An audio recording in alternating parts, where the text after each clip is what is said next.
Hi there, Happy New Year, welcome back to my channel. Feels so good to be back. I definitely had a pretty rocky start to the year, just got extremely sick over New Year's Eve, but I've now been back at work for 3 days, and honestly today's probably the first day that I felt like myself. So my voice sounds a little nasally or raspy or even manly. This is why. But for the first video of the year, as your request from our last video, I'm going to be talking about how I regrew my lashes.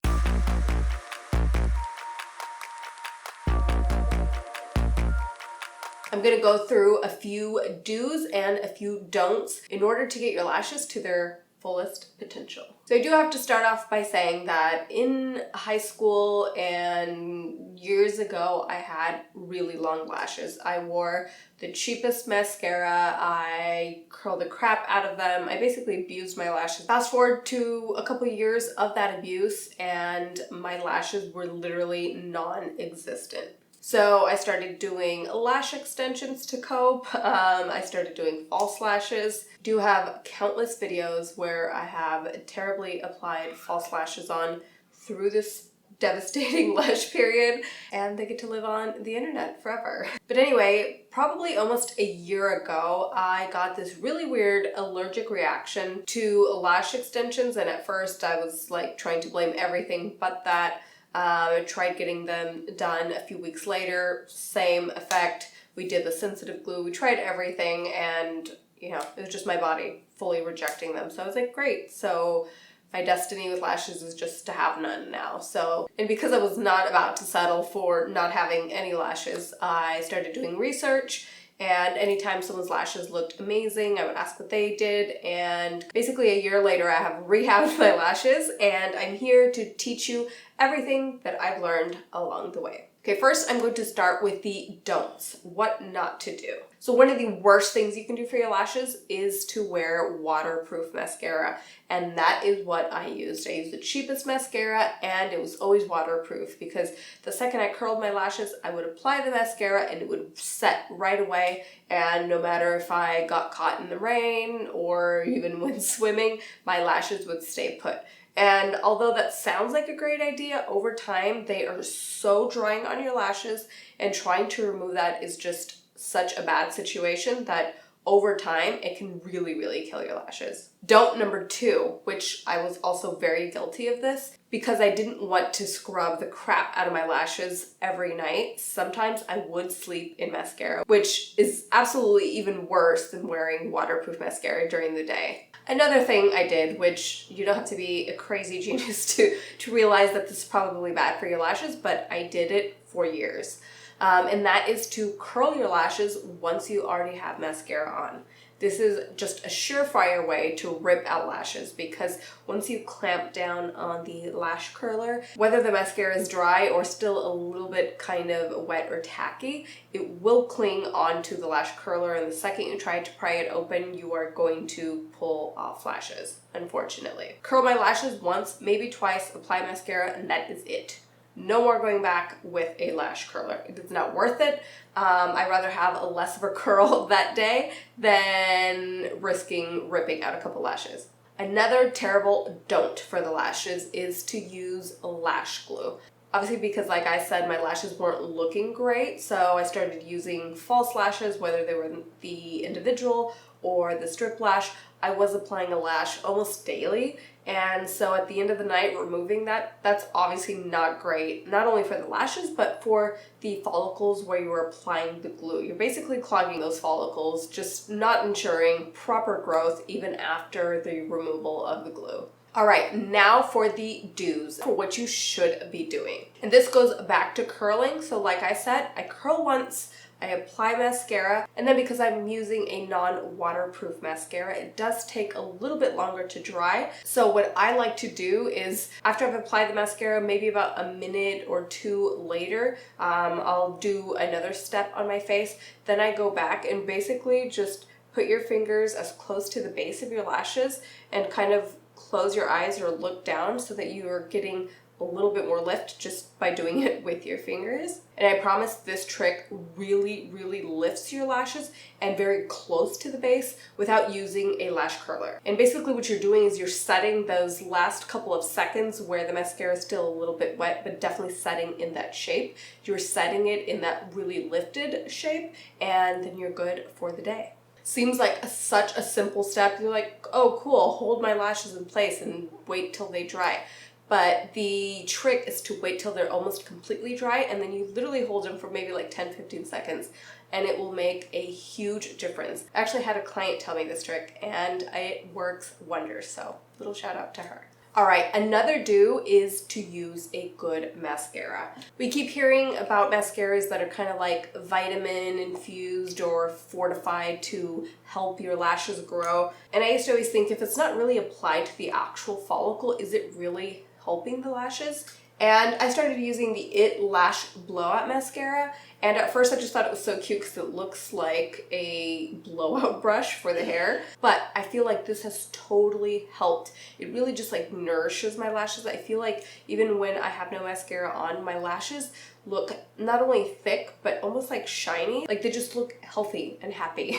And again, it's not waterproof, so really easy to remove. But if we're already applying stuff to our lashes, why not have it doing a double duty by just adding a little bit of nutrients to that hair? And I believe this one is infused with biotin, which is great for hair all around. All right, and for my last tip is to use a lash serum. I can't tell you the amount of times I had seen an ad or someone saying, oh, I use this lash serum and it was great. And I was kind of like, yeah, you probably see like a teeny tiny difference, not enough to go spend $70 or $80 on a serum to see like minimal results. And I used to just think, as bad as my lashes are, there's no way that this is gonna help. And again, I had a client come in with the most amazing, thick, beautiful lashes, and I was like, oh my gosh, your lashes are incredible. And she's like, oh, it's a serum that I started using. I literally had no lashes before. And I was like, what is this magic stuff? And she recommended the GrandeLASH. I just got it at Sephora. It's just a lash enhancing serum. It's about $65, so kind of pricey, but I was willing to give it a shot. And previously I had been using the Monat's Eye Wonder on and off. This is a much more natural version and basically a better version for you, but I did feel like I saw faster results with this. So my goal is to, now that my lashes are at a length that I'm happy with, I like to kind of go in with this and apply just once a week. So the instructions say to use this every day for, I believe, 6 to 8 weeks. And I started using it, used it for 2 weeks, and then I actually went away on a work trip for a week and completely forgot to bring it along with me. So I was like, great, now I'm totally sabotaging my results by breaking up this process. And so got back, just kept using it, and about at the 3 or 4 week mark, I did start seeing results. And that's when I got really excited, and then I became really diligent with it and really not skipping a day. And yeah, at about the 4 or 5 week mark, my lashes had at least doubled in length. There's also a lot of talk about how it can change your eye color, it can darken the eyelid.